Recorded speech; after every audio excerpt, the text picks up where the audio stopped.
नमस्कार, आप देख रहे हैं अमन की खबरें। मैं हूं नहीं मोहम्मद अब्बासी। विधानसभा 132 में बहुजन विकास अघाड़ी के उम्मीदवार क्षितिज ठाकुर नागिन दास में अपने मतदाताओं से चुनाव और वोट की अपील। तो वहीं प्रभाकर खटावकर ने सीधा बात करते हुए मीडिया से क्या कुछ कहा, आइए जानते हैं। प्रथम आपले आभार आहे की आपण इकडे माझ्या मुलाखतीसाठी आले। क्षितिजदादा हे जिंकलेलेच आहेत, हे फक्त एक निमित्त मात्र आहे की फटाके ढोल वगैरे हे त्यांचा आदर सत्कार करण्यासाठी आपण इकडे जमा झालो। क्षितिजदादांचं जे ना यूथ आयकॉन आहेत ते त्यांचं विजन फार जी दूरदृष्टी आहे फार लांब आहे।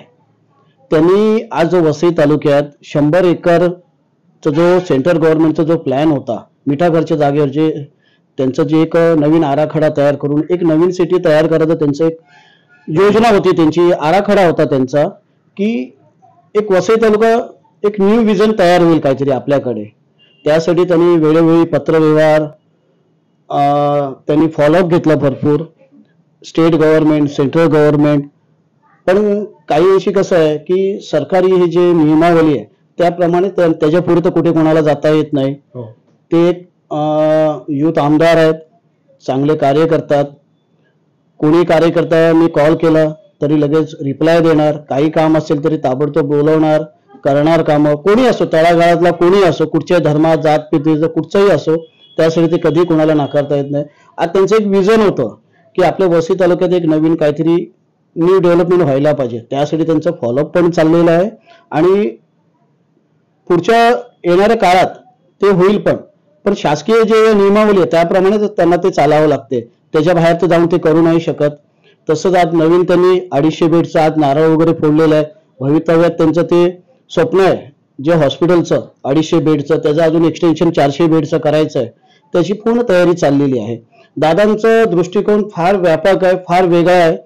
आज ते उच्च शिक्षित आमदार आहेत महाराष्ट्र स्टेट याच्यात, काही ठराविक असे आमदार आहेत त्यात ते उच्च शिक्षित आहेत आणि तळागाळातल्या जातीमध्ये कुठचंही हे न बाळगता आमदार हितेंद्र ठाकूर यांच्याच वळणावर ते चाललेले आहेत। आज मागचे 3 टर्म आहेत, कोणालाही भेटणं, कोणालाही चर्चा करणं, काय मार्ग निघेल त्यातनं लगेच मार्ग पण काढून देतात। ते बऱ्याचशा लोकांचे मार्ग पण सुटतात, असं नाही की 100% लोकांचे मार्ग सुटतात, पण ते पूर्ण प्रयत्न करतात। आणि दादांचं एक आहे की होणारं काम आहे तर हा सांगणार, नसेल जे चुकीचं काही असेल तर ते सहकार्य करत नाही कोणाला, कोणी असो ते।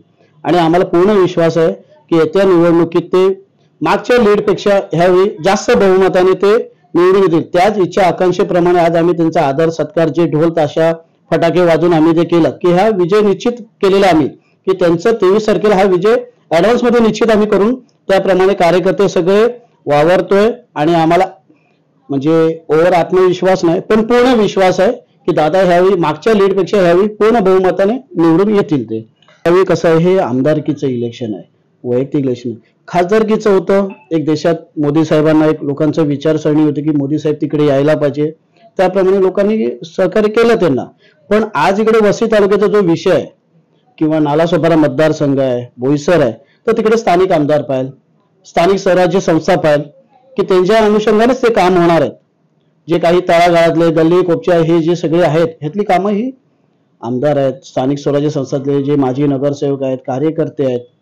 त्यामुळे ह्यावेळी जे स्थानिक जे लोक वगैरे आहेत, सगळे आजूबाजूचे जे लोक आहेत ते तर तोच विचार करून दादांना तो पूर्ण विश्वासाने ते निवडून आणणार। ते विपक्ष वाले त्यांना ट्रोल करतायत की 35 वर्ष झाले, 35 वर्ष आणि इथे एक मोठा हॉस्पिटल नाही आहे, शाळा नाही आहे मोठी। आता आपण बोलले की 250 बेडचे एक हॉस्पिटलचा ओपनिंग केलंय, पण एवढं मोठं हॉस्पिटल बांधायला म्हणजे मला वाटतं 20 लाखापेक्षा जास्त जनसंख्या आहे, लोकसंख्या आहे वसई विरारची। तर या शहरात दादा या 35 वर्ष का लागले एक मोठा हॉस्पिटल बांधायला, या आधी नाही झालं? या विषयावर खूप ट्रोल करतायत, या विषयावर काय बोलणं आहे आपलं? बघा, विपक्षाचे लोक आहेत ते फक्त ट्रोल करण्याचंच काम करतात। ते का नाही आमदारांकडे जात, बिट्टू दादांकडे, आप्पांकडे जात नाही? आप्पा तर सर्व समावेशक आहे, सर्व विविध वेगवेगळे विरोधी पक्षांना सगळ्यांना एकत्र घेऊन कुठचा पण कार्यक्रम असेल तरी त्यांना बोलवतात। पण त्यांनी पण त्यांचं एक शिष्टमंडळ घेऊन द्यायला पाहिजे ना की बाबा हे असं असं कार्य आहे तर आपण सगळे मिळून एकत्र चांगल्या कामाला विरोध कशाला करता तुम्ही? आज जे आप्पा आहेत, दादा आहेत, ते जे काम करतायत मी तुम्हाला मागे पण सांगितलं की जे सरकारी नियमावलीप्रमाणे जे आहे ते तर ते करणारच ना काम. पण विपक्षाला वाटतंय की बाबा आपलं हे काम नाही होत आहे. शेवटी बघा हे सगळं आपण लोकांसाठी काम करतोय.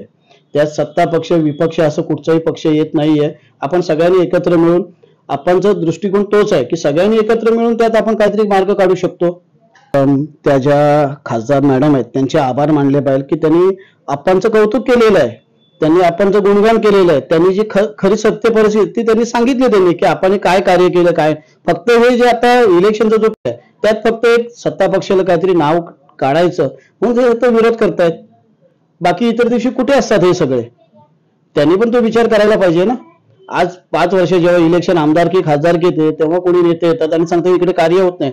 बाकी वेळ तर आहेत ना सगळे विरोधी पक्ष इकडे. जास्त देखा आज किस तरीके से हमारी बात हुई प्रभाकर खटावकर जी से और बहुजन विकास आघाड़ी के क्षितिज ठाकुर जी से, जो आज खास मुलाकात में इन्होंने जो चीज बातें की। तो आप बने रहिए हमारे चैनल को। अगर आपने सब्सक्राइब नहीं किया है तो आप सब्सक्राइब कर लें ताकि आपको हर खबर आपको हमारे पास मिलता रहेगा। इस वीडियो को लाइक करें, हमारे चैनल को सब्सक्राइब कर बेल आइकन जरूर प्रेस करें